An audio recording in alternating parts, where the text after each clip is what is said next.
Perkenalkan, nama saya Salsa Blanova dengan NIM 13122000259. Perkenalkan, nama saya Nikita Rafasahara dengan NIM 13112000275. Nama saya Gigermi Fauzan, NIM 13122000276.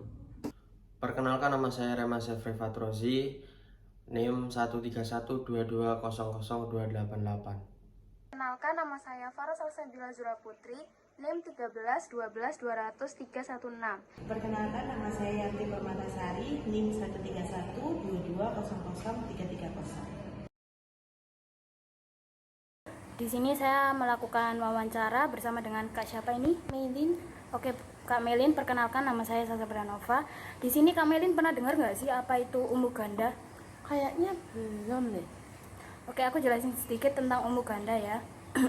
Umbu ganda itu merupakan kegiatan gotong royong yang dilakukan oleh masyarakat Rwanda dan dilakukan setiap hari Sabtu akhir bulan. Dan hal itu bersifat wajib, dan apabila masyarakat Rwanda tidak melakukan hal tersebut, maka mereka akan mendapatkan sanksi dan denda. Nah, menurut Kak Melin sendiri, gotong royong itu merupakan salah satu cara pemenuhan dalam HAM lingkungan atau enggak?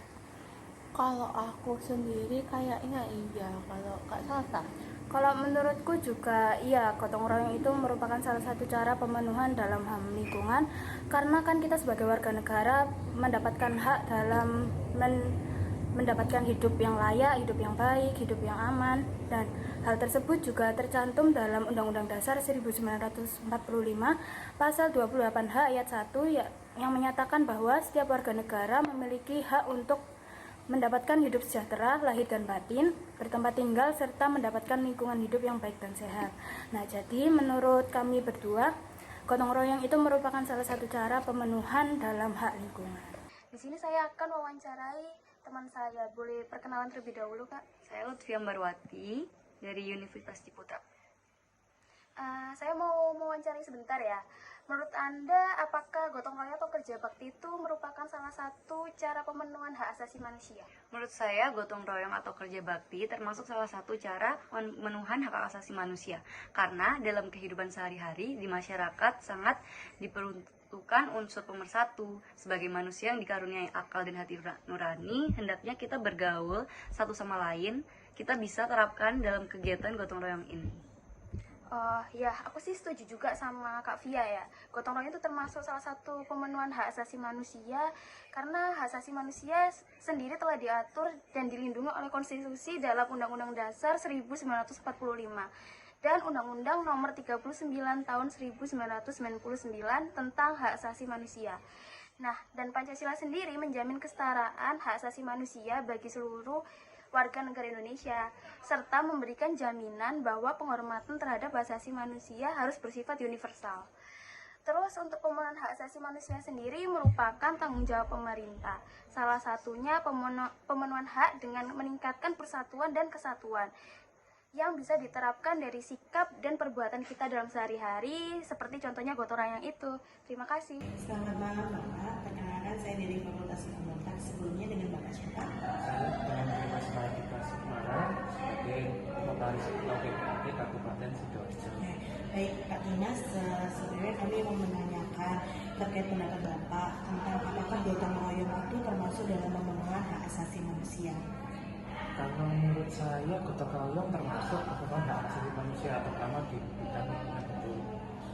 Ya, dengan kita kerja bakti, salah satunya menghidupkan lingkungan lebih baik lagi, dan kebersihan dan udara yang segar dan kebersihan juga. Baik, berarti menurut Bapak gotong royong itu adalah termasuk salah satu pemenuhan hak asasi manusia atas hak lingkungan hidup. Berarti Bapak setuju dong dengan pasal 28H ayat 1 Undang-Undang NRI 1945 yang setiap orang itu berhak hidup sejahtera, lahir dan batin, bertempat tinggal dan mendapatkan lingkungan hidup yang baik dan sehat. Ya, betul.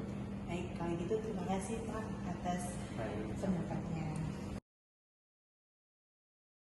Melanjutkan dari yang sebelumnya, definisi umbu ganda yaitu suatu hari libur nasional yang ditetapkan setiap hari Sabtu di akhir bulan, di mana masyarakat Rwanda wajib untuk mengikuti kegiatan kerja bakti atau pengabdian masyarakat setiap pukul 8 hingga 11 pagi.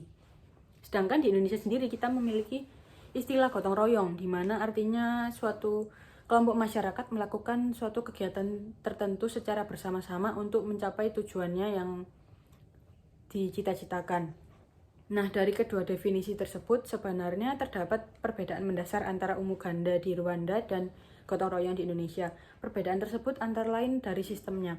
Di Rwanda, umuganda dilaksanakan secara tersistem karena skalanya adalah nasional.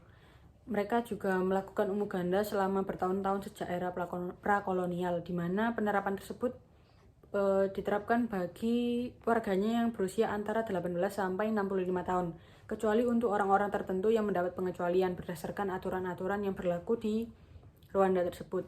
Sedangkan di Indonesia sendiri, gotong royong tidak diwajibkan bagi seluruh warga Indonesia, melainkan berdasarkan aturan-aturan tertentu yang berlaku di wilayah masyarakat tersebut tinggal. Sebagai contoh adanya gotong royong di wilayah RT 1 misalnya. RT 1 menetapkan adanya gotong royong kerja bakti untuk melaksanakan kebersihan lingkungan setiap hari Minggu di akhir bulan. Namun hal tersebut tidak serta-merta berarti RT 2, RT 3, dan RT seterusnya harus mengikuti gotong royong tersebut, karena gotong royong tersebut hanya diwajibkan bagi masyarakat yang bertempat tinggal di wilayah RT 1 tersebut. Dengan demikian dapat disimpulkan bahwa umuganda tidak dapat disamakan dengan gotong royong karena dari skalanya sendiri dan dari sistemnya perbedaan tersebut. Umuganda sifatnya lebih universal, sedangkan gotong royong lebih sempit karena tergantung dari kebijakan masing-masing lingkungan tempat masyarakat tersebut tinggal. Baik, di sini saya akan menjelaskan tentang umuganda. Nah, umuganda sendiri ini adalah tradisi kerja bersama di Rwanda di mana warga berkumpul untuk membersihkan lingkungan, memperbaiki infrastruktur, atau membantu proyek komunitas lainnya. Kegiatan ini dilakukan setiap bulan pada hari Sabtu pagi dan merupakan bagian penting dari budaya Rwanda untuk mempromosikan solidaritas, kerjasama, dan pembangunan komunitas. Umuganda juga memiliki tujuan untuk memperkuat persatuan sosial dan membangun kebersamaan di antara warga Rwanda. Lalu, apakah bisa umuganda ini diterapkan di Indonesia? Nah, umuganda ini sebuah tradisi kerja bersama di Rwanda. Dapat diadaptasi di Indonesia dengan beberapa perubahan dan penyesuaian terhadap konteks dan budaya yang ada di Indonesia. Namun sebelumnya diimplementasikan, perlu dilakukan analisis dan evaluasi terhadap keefektifan dan keberlanjutan umuganda di Indonesia. Dalam hierarki peraturan perundang-undangan di Indonesia, Undang-Undang Dasar Negara Republik Indonesia tahun 1945 berkedudukan sebagai dasar peraturan perundang-undangan yang paling tinggi. Dalam implementasi umuganda di Indonesia ini, perlu diadakan perubahan-perubahan yang penyesuaian terhadap peraturan perundang-undangan yang sesuai dengan konteks dan budaya di Indonesia. Perlu juga dilakukan koordinasi dan komunikasi yang efektif antara pemerintah, masyarakat, dan organisasi untuk memastikan keberhasilan implementasi umuganda yang akan ada di Indonesia ini. Di sini saya akan sedikit memberikan kesimpulan dan penjelasan apa yang sudah kelompok kami jelaskan dan sudah menghadirkan narasumber.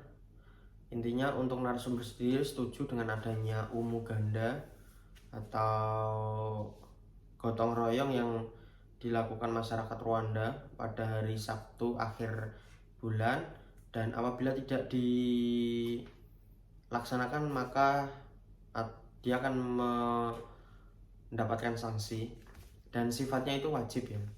Untuk umuganda sendiri kalau di Indonesia itu sudah sangat familiar atau sudah pasti ada, namun untuk tingkat rutinnya itu atau tingkat wajibnya itu masih terkadang belum bisa dilaksanakan. Tapi mengingat lagi untuk masyarakat itu menjaga di Indonesia sendiri untuk menjaga lingkungan itu sudah sangat baik, namun terkadang masyarakat sendiri juga lalai akan kebersihan.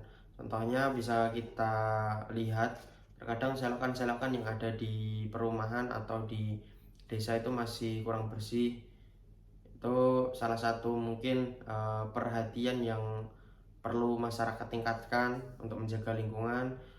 Lalu untuk menjaga lingkungan selanjutnya bisa juga dengan mengingatkan masyarakat yang mungkin membuang sampah sembarangan, berani menegur apabila membuang sampah sembarangan itu bisa berdampak bagi kerusakan lingkungan kita atau bisa menimbulkan musibah seperti banjir dan lain-lain. Namun untuk gotong royong sendiri di masyarakat itu sudah rutin dilaksanakan, namun untuk tingkat wajibnya itu terkadang masyarakat masih ada beberapa yang tidak mengikutinya karena satu alasan yang tidak bisa ditinggalkan. Namun untuk dendanya terkadang ada juga yang menerapkan denda seperti yang ada di Rwanda itu tadi, ada juga yang tidak menerapkan denda yang seperti Rwanda terapkan ya.